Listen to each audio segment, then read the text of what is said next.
Bismillahirrahmanirrahim. Assalamualaikum warahmatullahi wabarakatuh. Alhamdulillahirrabbilalamin. Wassalatu wassalamu ala Rasulillah.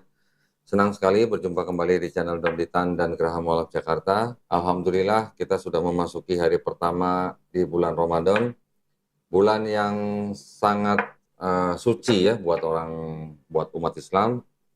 Dan alhamdulillah pada hari ini sambil menemani para pemirsa menunggu saat berbuka puasa, saya saat ini sedang ditemani dengan Syekh Ridho. Ya, Assalamualaikum Syekh. Waalaikumsalam warahmatullahi wabarakatuh. Bagaimana puasa Syekh hari ini? Ya, Mubarak Ramadan. Semoga Alhamdulillah. dikabulkan Allah Subhanahu wa Ya, ya, seperti yang sudah pernah kami umumkan bahwa di channel Donditan dan Geraha Mualaf nanti kami akan memberikan video-video yang berseri ya.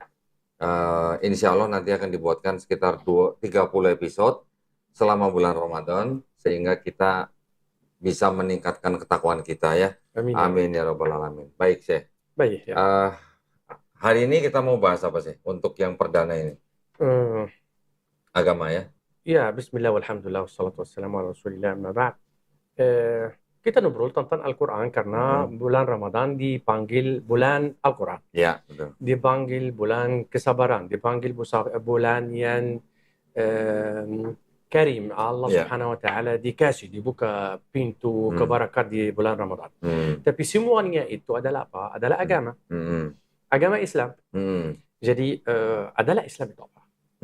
Al-Islam, agama Islam adalah apa? Apa definisinya? Apa persepsinya? Apa di mata Allah? Allah mau menginginkan apa dari kata agama? Muhammad diutus menjadi nabi selama 23 tahun. Untuk apa? Biar apa? Biar dia mengajar kita bagaimana kita wudhu dan sholat. Apa itu maksud Allah dari kata agama? Biar Muhammad diutus menjadi nabi 20 tahun. Mengajar kita bagaimana puasa bulan Ramadan. Itu maksud Allah. Itu keinginan Allah dari kata agama. Kita akan membahas sebelum masuk dalam Al-Quran, sebelum masuk dalam info apapun di jadi andailah orang yang berfirman atau dia bilang orang maaf ya Syekh Ridha dari awal yang menyampaikan agama ke kita manusia namanya Muhammad Muhammad ibn Abdullah, tapi dia orang itu yang bertanya saya tidak percaya bahwa Muhammad itu nabi atau rasul. Padahal dia yang menyampaikan agama kita, Al-Quran dan Sunnah, melalui Muhammad. Tapi bagaimana?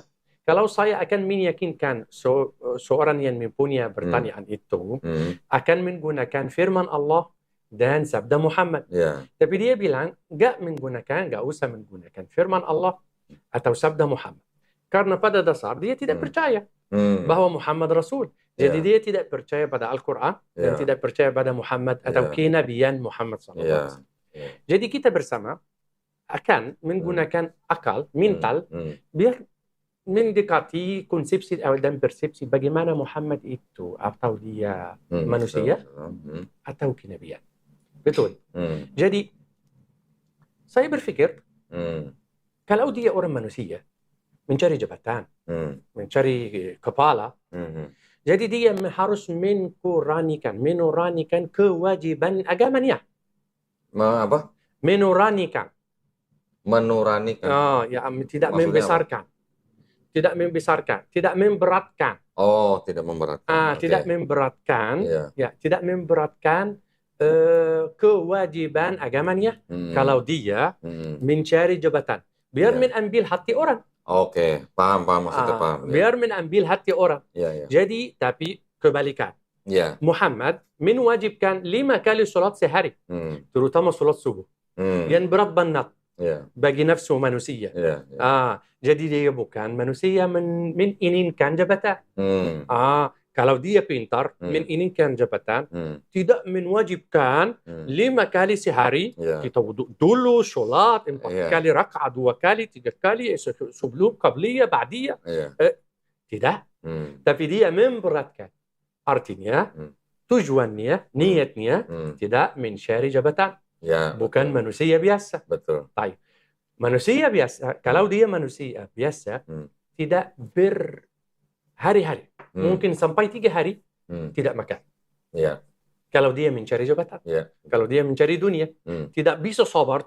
Kenapa? Dia mau menjadi raja, dia mau menjadi kepala umat. Jadi kenapa dia lapar terus? Muhammad lapar terus. Jadi bukti juga Muhammad turun garis keturunan niat dari mana? Semuanya dunia sepakat, baik Nasrani, baik Yahudi, paham bahwa Muhammad garis keturunan niat akhirnya terkait sama Nabi Ismail dan Nabi Ibrahim. Nabi Ibrahim alaihissalam. Ya. Nabi Ibrahim itu siapa? Nabi Ibrahim bukan Nabi biasa atau Nabi. Tilkar rusul, Allah subhanahu wa ta'ala berfirman, tilkar rusul faddalna ba'dahum ala. Tidak menggunakan firman Allah. Tapi turunan garis Muhammad ada sepakat bahwa dia turun dari Nabi. Jadi, yani termasuk bukti kita. Baik. Khabarul ifk. Apa itu khabarul ifk? Khabarul ifk itu reputasi jelek terhadap istrinya Aisyah. Dipanggil khabarul ifk, kabar ifk. Khabarul ifk itu saat yani dituduh Aisyah bahwa dia ada hubungan tidak baik sama Safwan ibn al-Mu'attal, namanya Safwan ibn al-Mu'attal. Dan Muhammad saat dia terima ayat yang melepaskan hati nurani reputasi Aisyah, langsung menyebarkan ayat ini. Kalau dia mencari jabatan, mensembunyi ayat itu. Betul. Mensembunyi ayat itu. Betul. Jadi tidak mungkin seorang atau perlakuan orang seperti itu mencari jabatan.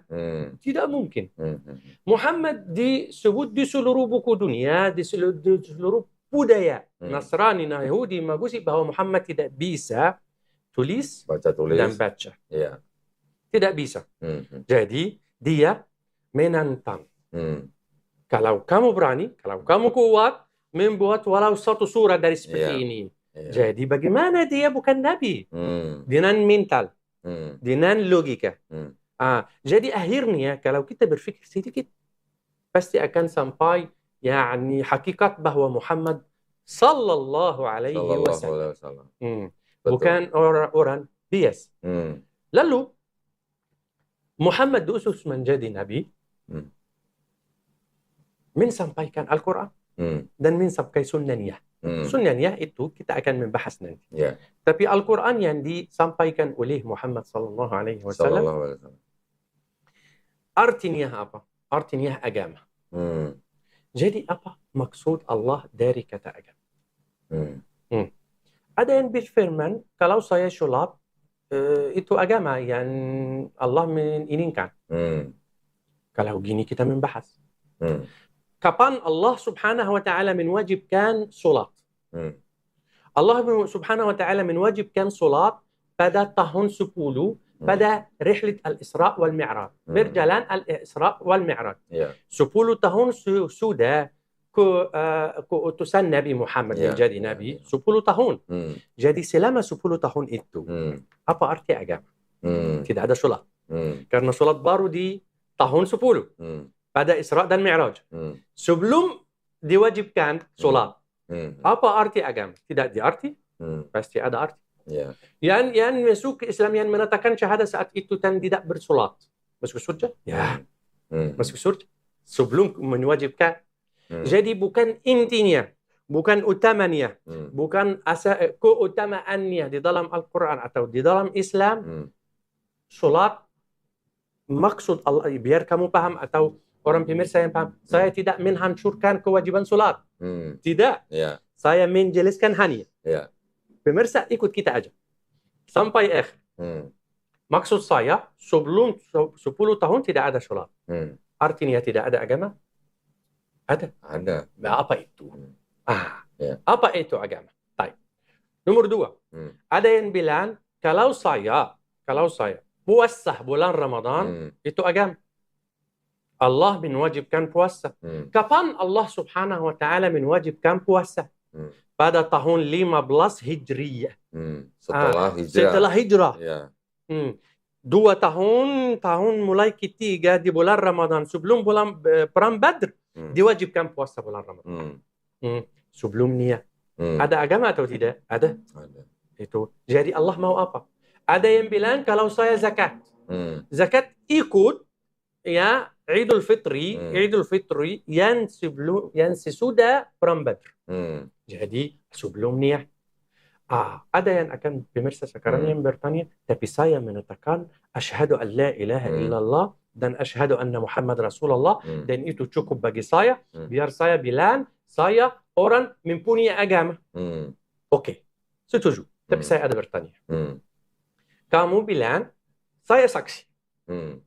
Artinya kamu lihat di mata? Tidak harus. Tidak harus. Ya. Tapi kalau kamu saksi, pasti apa? Seperti apakah orang polisi? Mana saksi? Sini. Assalamualaikum. Ya. Kamu saksi, saya saksi. Kamu lihat kendaraan itu tabrak sama kendaraan. Ya, kendaraan itu warnanya apa? Dia tidak tahu. Jadi dia tidak bisa menanggap saksi. Jadi saksi harus ada bukti. Kamu saksi atas Muhammad, Nabi dan Rasul. Dan menatakan bahwa kamu saksi bahwa tidak ada Tuhan selain Allah. Oke? Saya akan bertanya Anda. Kalau kamu bersaksi bahwa tidak ada Tuhan selain Allah, kenapa Allah Subhanahu wa Ta'ala tidak mewajibkan menatakan asyhadu an la rabba illallah? Tapi dia mewajibkan asyhadu ilah. Jadi apakah kamu yang saksi bisa membedakan ilah dan Rabb? Tidak. Jadi mana kesaksiannya? Atas apa kamu bersaksi? Tidak tahu. Jadi kamu bukan saksi. Mulut aja. Allah tidak mau mulut aja. Harus bukti. Itu nomor satu. Ada yang bilang, saya bersaksi bahwa Muhammad Rasul. Muhammad itu kenabian, kerasulan. Oke. Saksi artinya, ya polisi, kamu lihat warna mobil berapa, mobil apa? Tidak tahu. Jadi kamu tidak saksi. Kamu saksi bahwa Muhammad Rasul. Rasul artinya apa? Saudara saya. Utusan. Dia mempunyai message, risalah. Dari sini ke sana. Apakah kamu pernah membaca risalah itu? Tidak langsung. Jadi saksi atas apa? Jadi kamu tidak dianggap saksi. Saksi itu harus ada bukti. Karena lihat. Itu majaz, misal. Tapi kalau kamu bersaksi bahwa Muhammad sallallahu alaihi wasallam Rasul, kalau saya bertanya, contohnya, kita baru sholat. Sebelum buka puasa kita baru sholat bersama jamaah. Kita baru wudu. Saya akan bertanya diri sendiri dan bertanya saudara saya insinyur yang bersiap studio kita. Maaf, wudu kamu sah atau tidak? Insya Allah. Sah atau tidak? Bagaimana? Tidak tahu. Jadi kamu tidak membaca, tidak pernah membaca risalah Muhammad. Yang di sekurang-kurangnya kamu tahu apa hukum wudu. Itu contoh kecil. Contoh kecil. Maksud saya, sampai sekarang kamu berpikir bahwa kamu di jalan yang benar. Di jalan, padahal kita, awas ya pemirsa, kita akan ditanya yaumul qiyamah. Bukan yaumul qiyamah, itu kuburan. 3 pertanyaan. Siapa Tuhan kamu? Siapa Nabi dan Rasul? Apa agama kamu? Kitab atau agama? Apa agama kamu? Jadi man rabbuk, ma dinuk, man ar-rajul alladhi bu'itsa fikum. Siapa Tuhan kamu? Apa agama kamu? Siapa rasulnya yang diutus di saat itu? 3 pertanyaan. Kamu sampai sekarang kurang paham apa arti agama, biar kamu memahami jalan kamu dibenar atau tidak. Pada Muhammad bersabda, man 'asha 'ala syai' mata 'alai. Barang siapa yang berjalani hidupnya dengan sesuatu, maka dimati di atasnya. Lalu dibingkatkan, diangkat lagi di hari kemudian di atasnya juga. Jadi awas. Perjalanan hidup kamu berdasar apa? Bersama apa? Bersama agama. Yang kamu belum paham itu apa? Sampai sekarang. Apa akan Allah Subhanahu? Apakah kamu, kalau kamu murid, ada banyak murid kamu dosen ya saudara saya. Ada murid kamu di bidang kamu menedar fisiologi. Fisiologi, kristologi.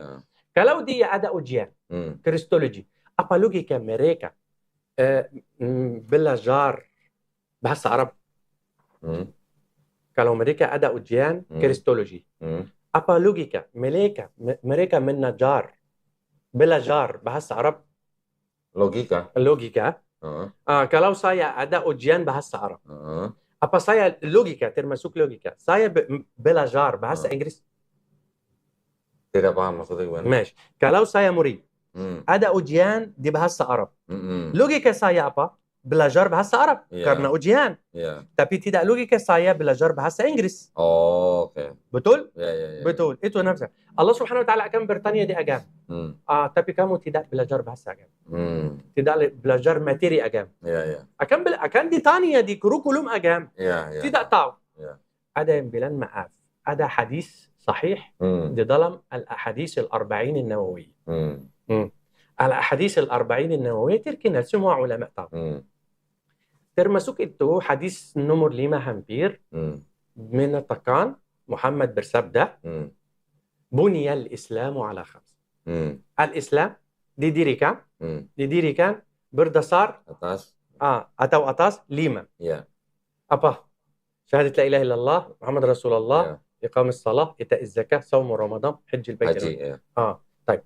Dia bilang, saya melakukan gini. 5. Orang pemirsa. Bilang, saya akan melakukan gini. Padahal kita tadi membukti bahwa dia itu bukan saksi. Karena dia kurang. Tapi andailah dia melakukan yang 5. Oke? Baik. Kita ada contoh. Di zaman Nabi Muhammad, bahwa ada orang melakukan 5, padahal dia dipanggil atau dihitungkan bahwa akhirat yaumul qiyamah dia orang munafik. Abdullah ibn Ubay ibn Salul.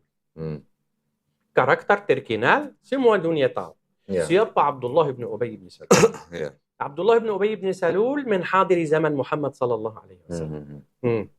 Duduk sama dia, salam-salaman, mensentuh, solat di belakang dia, menghadiri peran, zakat, puasa, padahal dia apa? Masuk neraka. Kepala munafikin. Dipanggil di sejarah Islam Abdullah ibn Ubay ibn Salul kepala munafikin. Jadi kenapa disebutkan munafikin padahal dia saksi, solat, zakat, puasa, ini. Pasti ada sesuatu lain. Gimana tuh, Syekh? Kita jangan mencari. Di sisi lain, ada perempuan, maaf, pelacur di Bani Israel. Dia melewat anjing, haus. Kasih air, masuk surga. Jadi bagaimana? Saya mau paham. Yang laksana semuanya dasar Islam dari menetapkan syahadah sampai akhir, dianggap kepala munafik. Wanita belacur masuk surga. Kasih air anjing masuk surga. Jadi apa persepsi Allah? Mau Allah menginginkan apa? Allah mau apa? Adalah apa? Agama itu yang Allah akan bertanya. Surah Yusuf. كذلك كدنا ليوسف ما كان ليأخذ أخاه في دين الملك. Allah merencana, itu artinya merencana bahwa Yusuf tidak boleh menhukum saudaranya di menurut hukum raja. Kenapa? Karena menurut hukum raja mengakibatkan orang yang mencuri dia tergantung ukuran ya barang yang dicuri. Tapi menurut hukum saudara Nabi Yusuf ya beda. Menurut hukum saudara Yusuf, ya kalau dia mencuri, ditangkap menjadi tawanan atau budak. Tawanan atau budak. Jadi arti kata agama atau din di ayat ini artinya apa? Undan-undan. Undan-undan. Kalau kamu berjalan hidup kamu dengan undan-undan hawa nafsu, bukan Islam. Kalau kamu berjalani hidup kamu dengan undan-undan syaitan, bukan Islam. Kalau kamu berjalan hidup dengan undan-undan apapun, kurikulum apapun, undan-undan apapun, selain undan-undan yang disampaikan oleh Muhammad, bukan Islam. Jadi kesimpulannya sih, ini kita sudah mau habis waktunya. Sudah Betul, hampir 20 betul. menit. Ya. Tidak terasa ya. Kenapa tidak rasa? Kenapa tidak mengingatkan saya? Saya mau ingatkan ini. Ya, Sudah mau habis. Masih ada waktu. Syekh silakan berikan kesimpulan. Apa itu agama di dalam Islam. Nanti kita bisa tutup. Nah, nanti kita akan lanjut di episode berikutnya. Al-Islam adalah undang-undang sistem kurikulum hidup. Jalan hidup ya. Jalan hidup. Oke. Pada umum. Ya. Itu Islam. Ya. Perilaku. Baik. Nanti kita bersama akan lebih jelas. Baik. Ya, silahkan. Alhamdulillah pada episode pertama ini Syekh Ridho ini saking semangatnya ya. Jadi tidak ingat waktunya sudah mau habis. Ya, Masya betul. Allah. Demi Allah. Baik, nanti lain kali kita akan lebih ingatkan lagi ya. Atau mungkin pakai tanda begitu nanti ya di belakang kamera gitu ya. Maaf pemirsa, maaf saudara saya. Tidak apa-apa. Hari pertama semangat tinggi ya. Alhamdulillah, terima kasih banyak atas perhatiannya para pemirsa ya. Bagi para pemirsa yang ingin mendukung perjuangan dakwah kami, silakan mengirimkan ke BSI 111889988 atas nama YPM Tauhid Jakarta dan bisa mengkonfirmasikan ke nomor handphone 0813 9883 7007. Barakallahu fikum, semoga partisipasi para pemirsa diterima di sisi Allah Subhanahu wa taala sebagai amal jariah. Amin ya rabbal alamin. Baik, Syekh, mohon izin saya tutup. Besok kita berjumpa lagi ya, Syekh. Silahkan. Insya Allah. Baik, wabillahi taufiq wal hidayah. Wassalamualaikum warahmatullahi wabarakatuh.